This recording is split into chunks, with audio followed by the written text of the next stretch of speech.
Jede to. Dobrý den, vážení kolegové.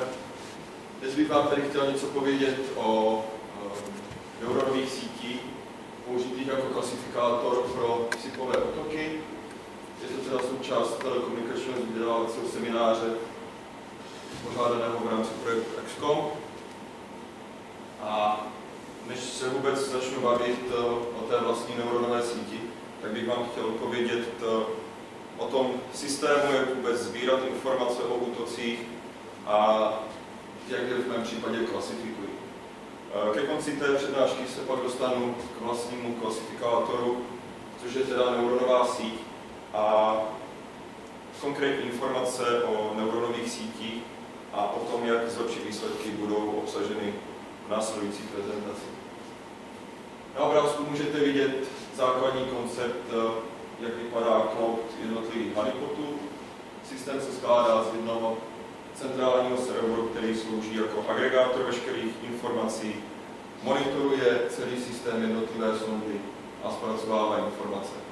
Ty informace jsou získávány prostřednictvím nodů, což jsou přímo připravené obrazy pro jednotlivé sondy. Můžou to být jak fyzická zařízení, tak i virtuální počítače. To zařízení je navrhnuté tak, aby bylo univerzální a jeho zapojení v cílové síti bylo pokud možná co nejjednodušší. Pokud budeme chtít monitorovat útoky v síti nebo zda v naší síti nedochází k něčemu nekalému, pokud se tam nikdo nesnaží nabourat ty služby, které tam běží, tak máme několik cest, jak zjistit, že se děje něco, co by se dít nemělo. První možností, jak zjistit, co se děje, jsou aplikační a serverové logy. Každá aplikace, která vám na serveru běží, tak ukládá informace o jejím provozu a hlavně o chybách, které dochází během provozu do svých logů. Analýzou tady těchto logů se pak dá jednoduše zjistit, jestli tam někdo nezkouší nějaký brute force proti té aplikaci, či s ní nejedná úplně korektně, nezkouší, jestli tam není nějaká bezpečnostní díra, nebo nedošlo k nějakému získání vyšších autorit, autorizovat akce, které by neměly dělat.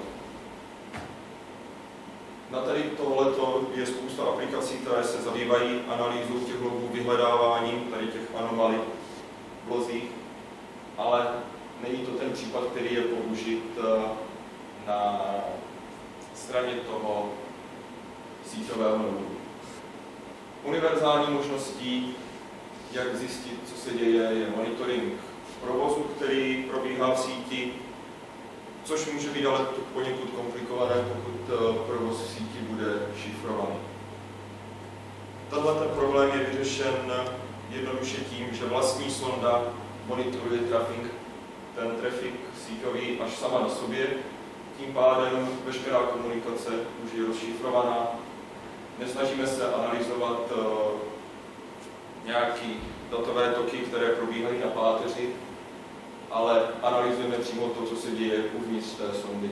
A pro tyto konkrétní účely se využívá program TCP, který běží teda na té síťové sondě. Dalším zdrojem informací jsou IDS, IP systémy, jsou to systémy navržené pro detekci průniků a jediným rozdílem mezi těmito dvěmi je, že IDS systém se snaží útoky pouze detekovat, IPS systém se snaží aktivně zakročit proti jednotlivým útokům, případně je úplně zamezit nebo aspoň omezit jejich dopad. A poslední cestou, jak získat informace o útocích, je pomocí nasazení tzv. honeypotů. Jsou to zařízení, která emulují chování produkčních serverů a po celou dobu se snaží vystupovat navenek jako produkční stroj, jako by to byl opravdový server. V případě voice over IP honeypotů se snaží tvářit jako SIP-ový server, který bude obsluhovat požadavky. A zde se využívá nástroj DLNA. DLNA je tedy jádrem celé té sondy, která se používá v tom konceptu jednotlivých detekčních sond. Je to honeypot, který není orientovaný čistě jenom na SIP, ale umožňuje nám emulovat více služeb, jako jsou HTTP servery, FTP servery a tak dále. Nicméně podporuje i SIP protokol a snaží se tedy jednat, jako by byl SIPová odložková ostřena. Ty informace o tom, jak k němu přistupují útočníci, co se s tím honeypotem nebo s tím SIPovým serverem snaží dělat, ukládá do SQLite databáze, tím pádem je i celkem jednoduché ty informace zpětně získat. Největší nevýhodou DLNA však je, že v době, kdy jsem s tím začínal pracovat, tak byla ještě stále v aktivním vývoji. Nicméně ten aktivní vývoj skončil s rokem 2013 a od té doby už ten vývoj neprobíhá. A to je také důvod, proč postupně hledám cesty, jak DLNA jako hlavní zdroj informací z honeypotu odstranit a nahradit ničím menší. Což je právě důvod, jak se dostat k TCP dump, monitorování celého vlastně provozu, co se děje na jednotlivých sondách. Je to paketový analyzátor a oproti DLNA nehrozí, že by byl v nějaké blízké době jeho provoz ukončen. Případně, kdyby byl ten provoz ukončen, tak tyto aplikace jsou často používané, takže se můžu spolehnout na to, že pokud by TCP dump přestal existovat jako takový, tak za ním bude určitě nějaká náhrada, která bude pracovat podobným způsobem a není tak složité i v celém tom ekosystému aplikací nahradit. Monitorují tedy specifické SIPové porty a výhodou je, že oproti DLNA, která mi poskytuje jenom určité informace o SIPovém provozu, díky TCP dumpu můžu mít informace ze všech osí vrstev a můžu tak pracovat s daleko širší škálou informací. Aby mohl být využívaný ten TCP dump, respektive ty data, které TCP dump loguje dále v tom systému, tak je proto vytvořený Python parser, který vezme jednotlivé backup soubory a upravuje je do podoby vhodné pro zpracování centralizovaným serverem. Když teda ještě jednou bych se podíval, jak funguje jednotlivá sonda, veškerý provoz na sondu jde přes firewall, který povoluje pouze provoz na SIPových portech, plus je tam povolený ICMP request reply, tak, aby útočníci mohli pingnout ten stroj a jednoduše ji nalézt. Důležité je zmínit, že honeypoty běží na veřejných adresách, jsou tedy veřejně dostupné, nicméně neprobíhá na nich regulární provoz, jsou tam opravdu jenom informace o útocích. Žádný korektní uživatel se na ně nemá důvod připojovat, ani nemá kde nějakým způsobem ten honeypot objevit. Jsou to čistě jenom pokusy o to, kdy někdo skenuje síť, najde, že je tady IP adresa, s tím, že tam je provozovaný SIPový server a snaží se aktivně zakročit. Veškerý ten provoz tedy obsluhuje ten honeypot DLNA, nicméně celý ten provoz, co jde na DLNA, je ještě odklopen a zpracováván tím TCP dumpem. Ten tedy vytváří backup soubor, který je pak analyzován prostřednictvím toho Pythonního skriptu. Jsou pomocí datové pumpy získány jednotlivé ty informace, které jsou potřebné pro další zpracování na tom centralizovaném serveru. Stejně tak, jako se podobná sada informací vlastně vydoluje z té SQLite databáze. A tyto získané informace se pak posílají na zpracování k tomu centrálnímu serveru.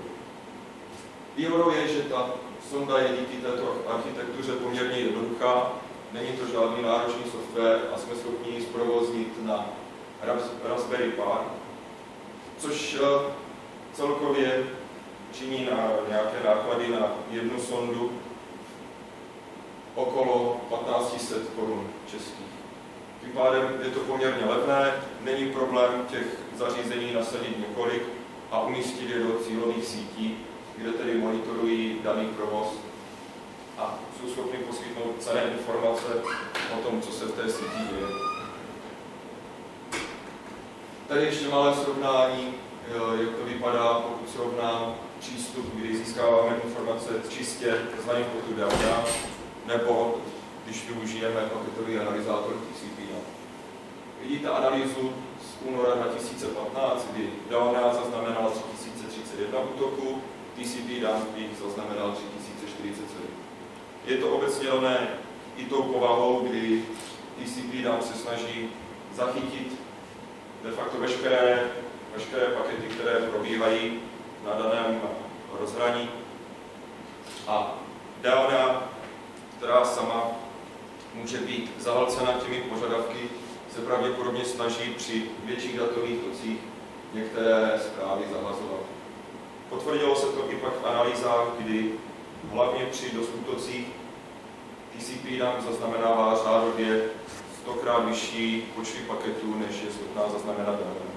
Tím pádem, pokud DAONA zaznamená útok, že byl pokus o denial of service a bylo zasláno, dejme tomu 2000 SIPových zpráv, tak pokud se ty samá data analyzovala z TCP dumpu, tak si myslím, že jich bylo 200 000 a ne 2000.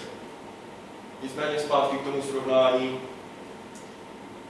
oba dva ty zdroje dat vlastně slouží jako vstup do toho klasifikačního engineu, což je neuronová síť, která je naučena s nějakou chybou. Nicméně celková chybovost na těch daných sadách za ten únor 2015 je téměř srovnatelná. Není tam žádný statisticky významný rozdíl, pokud budu používat jako zdroj dat DAONA nebo TCP.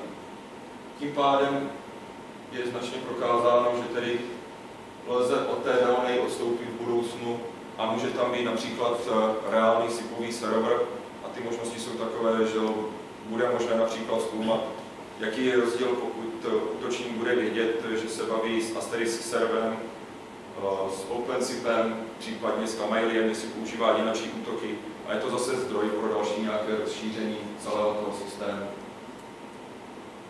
Což je uvedeno i dole, že nasazení vlastně TCP dumpu jsou tam další možnosti, jak rozšířit tu funkcionalitu, což DAONA neumožňuje. Obzvláště s tím, že ten vývoj DAONA je prozatím ukončen, nebo respektive pozastaven, není ještě úplně ukončen. Tím pádem tolik k jednotlivým sondám. Ty používají pro komunikaci se serverem zabezpečený tunel. Teď jenom krátce o serveru. Aplikace běžící na serveru je pojmenovaná Beekeeper. Je to tedy aplikace, která je vyvinutá přímo na míru pro tady tyhle potřeby. Je implementována v jazyce Java a zároveň tam běží webové rozhraní pro administraci celého systému, pro monitoring jednotlivých sond a pro základní analýzy vlastně nad těmi daty. Důvod pro nasazení toho systému byl jednotný datový sklad pro informace z jednotlivých sond. Ty informace jsou stále položeny na sondě, nicméně v čisté formě, nebo respektive v té očištěné formě, jak jsem říkal, po tom, co projdu datovou pumpou, se pošlou na server. Ten je ukládá tak, jak vyjdou vlastně z té datové pumpy, ale zároveň ty data agreguje a připravuje je pro to vnitřní zpracování. V současnosti ten systém používá MySQL databázi, nicméně pokud by ten nárůst těch dat a sond bylo víc, tak pravděpodobně tam bude odklon a celý systém přejde na nějakou NoSQL databázi jako Hadoop a podobně. Zatím je implementován pouze pasivní monitoring jednotlivých sond, tím pádem se sleduje jenom zda sondy se baví s tím serverem tak, jak mají. Není tam zatím implementována funkcionalita, že systém sám by se doptával sondy, jestli je živá nebo není, či jestli veškerá funkcionalita probíhá tak, jak má. Jak jsem říkal, systém provádí základní očištění těch dat a agregaci pro následné zpracování. A v současné době v ostrém provozu běží klasifikátor, který je založený na neuronových sítích a mám tady označení první generace, což se ukázalo, že je funkční řešení, funguje to, nicméně zjistil jsem, že tam dochází k určitým chybám a abych zvýšil přesnost toho systému, tak postupně přecházím na druhou generaci neuronových sítí, o čem se budu bavit převážně v druhé přednášce, jak právě vylepšit výsledky z neuronové sítě. Poslední vlastností je, že systém Beekeeper neběží jenom sám o sobě, ale jako zdroj informací slouží i pro další expertní systémy, které zaznamenávají útoky v sítích a zasílá tak pravidelně veškeré informace o útocích do systému Mentat, který provozuje český CERT, kde dále může sloužit pro analýzu toho, co se v sítích děje a sloužit i pro další účastníky a další výzkumy. Tím pádem není to jenom uzavřená věc, která by běžela tady v rámci VHP. Tady je jednoduchý graf, jak vypadá analýza útoků na serveru. Je tady ukázka vlastně provozu z posledních 24 hodin z jedné sondy, kdy systém sám pěkně ukazuje, jak to bylo s útoky v jednotlivých hodinách, kolik cipových zpráv bylo zasláno na server, respektive jak probíhaly útoky na ten server.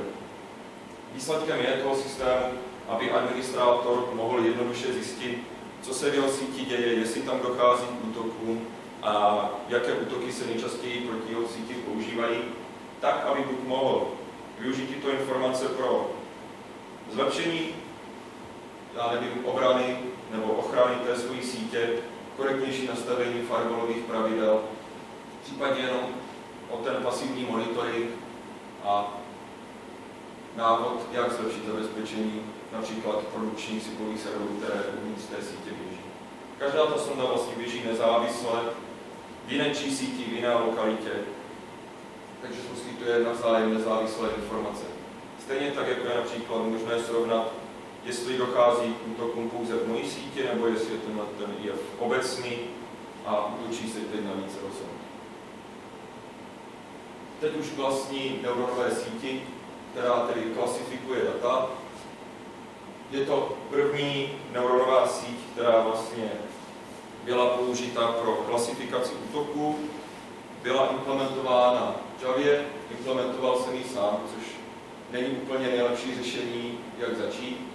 Nicméně je to klasická multiplayer perceptron síť. Aktivační funkce je sigmoid a veškeré informace o tom, jaké ty útoky má síť naučena, jsou uloženy v síti prostřednictvím jednotlivých vah mezi neurony.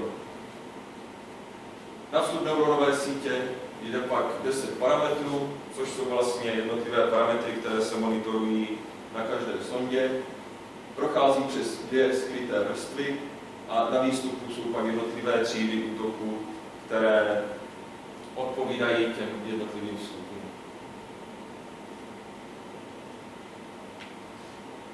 Ta první generace funguje tím způsobem, že informace, které tedy přijdou ze sond na server, jsou očištěny, jsou agregovány do 5minutových oken s tím, že dokud přichází cipové zprávy od jednoho útočníka, tak vždy se to analyzační okno posouvá o 5 minut od poslední přijaté cipové zprávy. Jakmile nepřijde zpráva od útočníka déle jak 5 minut, celý tady ten balík agregovaných zpráv se vezme a vytvoří se jeden vstup pro neuronovou síť. Jak říkám, monitorují 10 parametrů, vnitřně síť využívá 2 skryté vrstvy, ve kterých je 30 až 24 neuronů. Na výstupu je pak 8 tříd, což odpovídá jednotlivým třídám útoků, které se v síti prakticky vyskytují a které byly obsaženy v trénovací sadě. Trénovací sada pak slouží pro naučení té neuronové sítě. Vycházeli jsme z reálných útoků, které byly zachyceny v síti a pouze ty útoky, které se vyskytovaly v dostatečné míře, tak byly zahrnuty do těch 8 útočních tříd. Neuronová síť první generace na počátku náhodně inicializuje váhy a pomocí backpropagace a trénovací sady pak adaptuje tyto váhy tak, aby byla neuronová síť schopná rozpoznávat jednotlivé útoky v síti. První nevýhodou, která je použita u tady této neuronové sítě, je právě pouze adaptace vah a použití stejné sady pro trénování i validaci vlastně toho natrénování. Síť považujeme jako natrénovanou, pokud chyba je menší jak 5%, a pokud by se stalo, že neuronová síť vázne v lokální minimum, tak po 2,5 milionech cyklech se vlastně ukončí jedna epocha toho učícího cyklu a začne se od znovu s tím, že se znovu nainicializují váhy na náhodné hodnoty a celé učení začne znovu. Ta trénovací chyba 5% neodpovídá reálné chybě v té síti, ale je to zase srovnání jenom na testovací sadě dat, kdy byla schopná klasifikovat správně více jak 95% položek z té trénovací sady. Což zní jako celkem dobré zprávy a na prvopočátku to taky slibně vypadalo. Používáme v současnosti neuronovou síť, která je naučena tedy na více jak 95%. A při testech na nezávislých datových sadách bylo prokázáno, že ta reálná chybovost nebo ta reálná úspěšnost se opravdu pohybuje v těchto mezích. Nicméně pozdější analýzou na třetím referenčním souboru se ukázalo, že to není úplně tak ideální. A důvod, proč ta úspěšnost byla tak nízká, byla špatná klasifikace některých typů. Musíme si uvědomit jednu věc, že tak, jak je nastavena učící sada, tak obsahuje stejný počet příkladů jednotlivých tříd. Nicméně v reálu ty útoky neprobíhají tak, že vám útočníci útočí rovnoměrně stejnou sadou útoků na ten server. Většinou je vždy 1, 2, 3 nejoblíbenější. Tyhle ty útoky zaznamenáme nejčastěji a ty méně ojedinělé pak se vyskytují jenom zřídka. A pokud dojde k tomu, že se vyskytují více, jako bylo v tomto případě, tak docházelo k tomu, že si ji špatně klasifikovala a ta chyba značně narostla. Což nejjednodušeji se to dá vyřešit tím, že se upraví trénovací sada tak, aby obsahovala i ty příklady, ve kterých proběhla ta klasifikace mylně.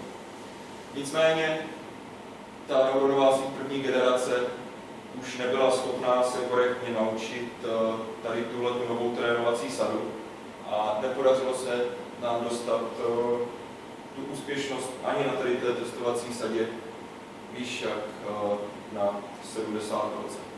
Což už není zas až tak posilňující výsledek a je to důvod toho, proč vůbec začaly nějaké nápady na to, jak zlepšit tu klasifikaci, jak vylepšit ten klasifikační mechanismus, tak, aby ta síť byla schopná se naučit korektně i tady tu novou sadu a ve výsledku, aby se zlepšily ty výsledky na těch reálných datech. Což je prozatím všechno o tom, jak právě vylepšit tu neuronovou síť a to, co se tam změnilo, co jsem použil v neuronové síti druhé generace, bude obsahem druhé přednášky. Teď je prostor pro vaše otázky. Pokud nejsou, tak vám děkuji za pozornost.